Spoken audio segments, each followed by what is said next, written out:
You've just arrived in Japan, you're either jet-lagged or simply need a coffee. You're on Google Maps, you type in coffee, and without realizing, you're about to order the weakest brew of your life. Stop, forget everything that you know because Japan's coffee culture is different and you might actually be heading to your worst coffee ever. I've had my fair share of coffees in Japan, and in this guide I'm breaking down the different worlds of Japanese coffee because Japan doesn't just have coffee shops, it has 6 completely different coffee worlds. And if you don't know which one you're walking into, you'll order completely wrong. So today we're going deep into the logistics, what to expect at the counter, and the hidden rules of coffee in Japan. This is good coffee, guys. Coffee world number 1, the battle of the brands. Japan has many coffee chains, and these are the ones that will grab your attention and usually flood the Google search results. If you walk in and order a regular coffee, you're probably getting a light drip that tastes way weaker than what you're used to. Starbucks. Back home, it's in and out, but in Japan, it's a social hub. Expect massive queues. Their drip of the day is actually one of the strongest cups you'll find in the morning, but their seasonal frappuccinos are the real main event. Expect flavors like sweet potato or sakura that you can't get anywhere else. Dottoro, the salaryman's office. It's one of the cheapest, fastest, and most common. Not barista style, but out of a specialist machine. The vibe, very tight seating. And the coffee, well, it's their blend. It's very light. Order the honey cafe au lait. It's their signature. Tally's, the Western alternative. Tally's feels more like a US coffee shop. They have arguably better espresso and a wider variety of syrups and seasonal lattes. If you're craving a close to normal latte, Tally's is a safer bet. St. Mark Cafe, the Choco Crow spot. If you see a bright orange glowing sign, it's St. Mark. They brew Yamisuki addictive coffee, which is designed to be paired with chocolate. You aren't here just for the coffee, you're here for the Choco Crow, the chocolate croissant. It's the ultimate pairing. Pronto, the shapeshifter. This is the must mention for logistics and variety. During the day, it's a standard, airy Italian-style cafe. Their lattes are quite milky and smooth.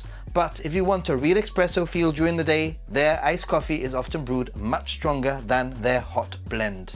The twist, in the late afternoon, a hidden rule kicks in. It turns into a bar, the lights dim, the menu swaps to pasta and highballs, and the vibe shifts entirely. And just like these, there are so many you'll encounter along your Japan adventure. Coffee world number 2, the Kissaten. Now, this is a complete opposite, because if the first world was about speed, the Kissaten is about slowing everything down and going back in time.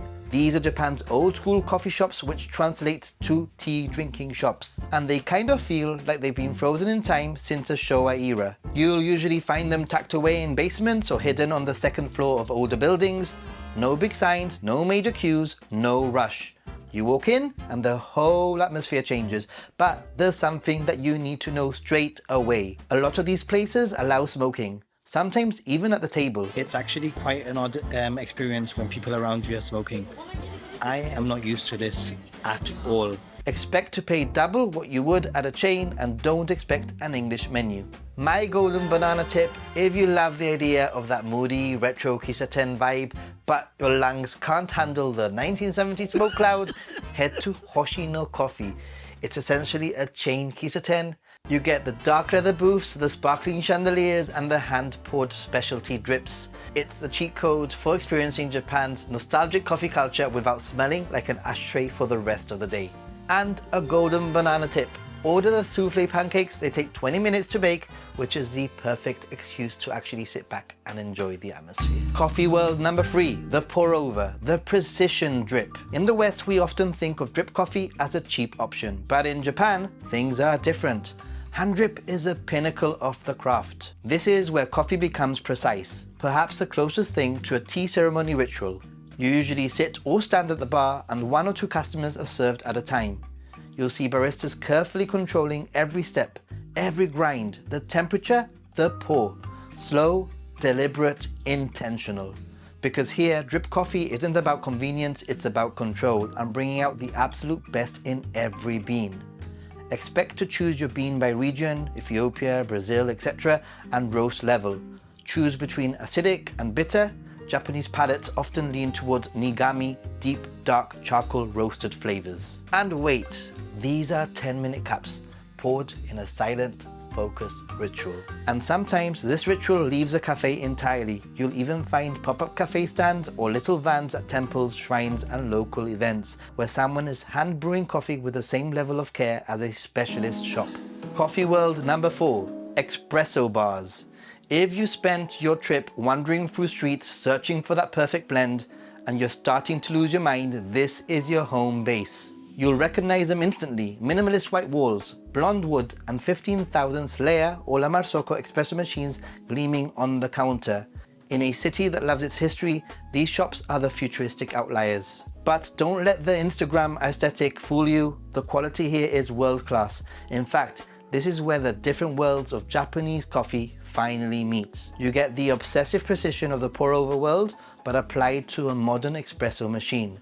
These baristas aren't just pushing buttons, they are weighing every dose to the gram and timing every shot to the second. If you want a flat white or a cortado that actually rivals the best shops in Melbourne or London, this is the one coffee world in Japan you're going to find it at. It's good. It's good. When you get good coffee, you know you've got good coffee. Yay!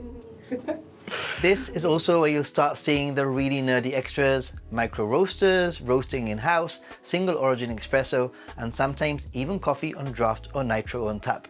If you see that on the menu, absolutely try it. However, for a lot of travelers, that wait is worth it for one reason. In most of Japan, asking for oat milk or almond milk will get you a blank stare. And this might be the only place you're guaranteed a creamy, high-quality, non-dairy latte that doesn't taste like an afterthought. If you've been struggling with the lighter, tea-like drips, this is where you finally get the heavy, punchy espresso hit you're used to back home. And my golden banana tip, if the line is an hour long, look 2 blocks away. Tokyo is full of hidden, independent micro-roasters who use the exact same beans, the same machines, but have 0 queues because they aren't on a top 10 TikTok list yet.